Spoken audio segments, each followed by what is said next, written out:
What's up mga bossing? Kumusta kayong lahat? For today's video mga boss ay pupunta kami ng Jebel ngayong umaga. Basta katapusan ng buwan mga bossing, alam na yan. Makagala man lang kahit isang beses sa isang buwan lang mga bossing. Masaya na kami yan. At makapagpadala na rin sa Pilipinas mga boss. Yung gagawin natin ng ating obligasyon kada katapusan ng buwan. So yun ang mga bossing. Kailangan din natin lumabas mga bossing. Hindi lang puro trabaho mga bossing.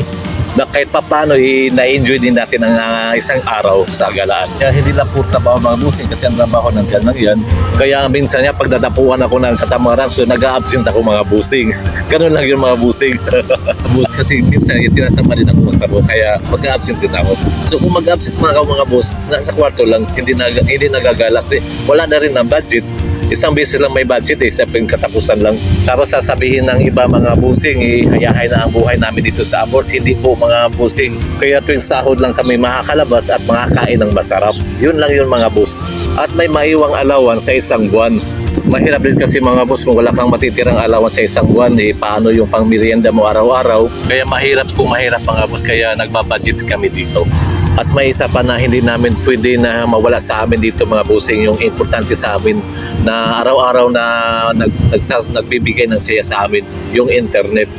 Kasama na talaga sa budget rin mga bossing at kasama na rin sa buhay namin yan. Hindi pwede mawawala yung internet. So say na ako mga bossing, ang lungkot-lungkot ng buhay mo kung wala kang internet dito sa Saudi. Kaya kailangan hindi ka pwedeng mawawala ng ganyan dito sa Saudi. Kaya kailangan may budget yan kada buwan. So ayun ang mga bossing, ngayon nagugutom na kami sa paglalakad namin. Pupuntahan namin yung gusto namin kainan, yung sa Ilocano. Pagdating namin doon, sarado naman pala.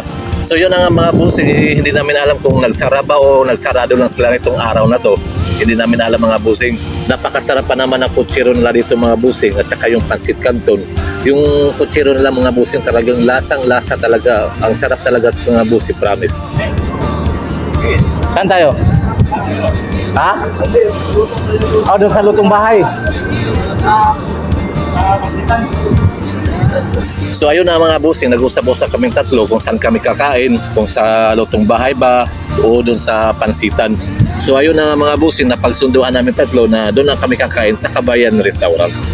At tumawid na nga kami mga bossing at pupunta na kami doon sa Kabayan Restaurant.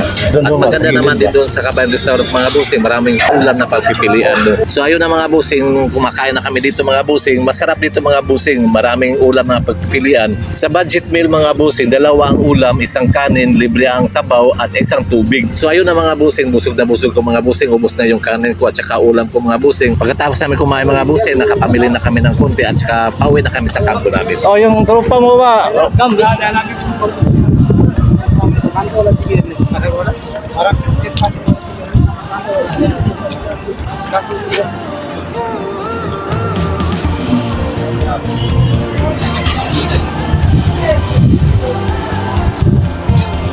Pare, open this one.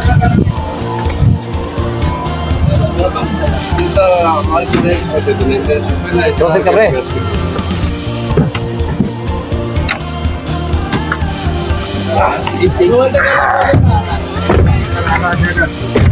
Init. So yun na mga bossing, yung gala namin mga bossing. Maraming salamat mga bossing at God bless. Pauwi na kami mga bossing. Ingat.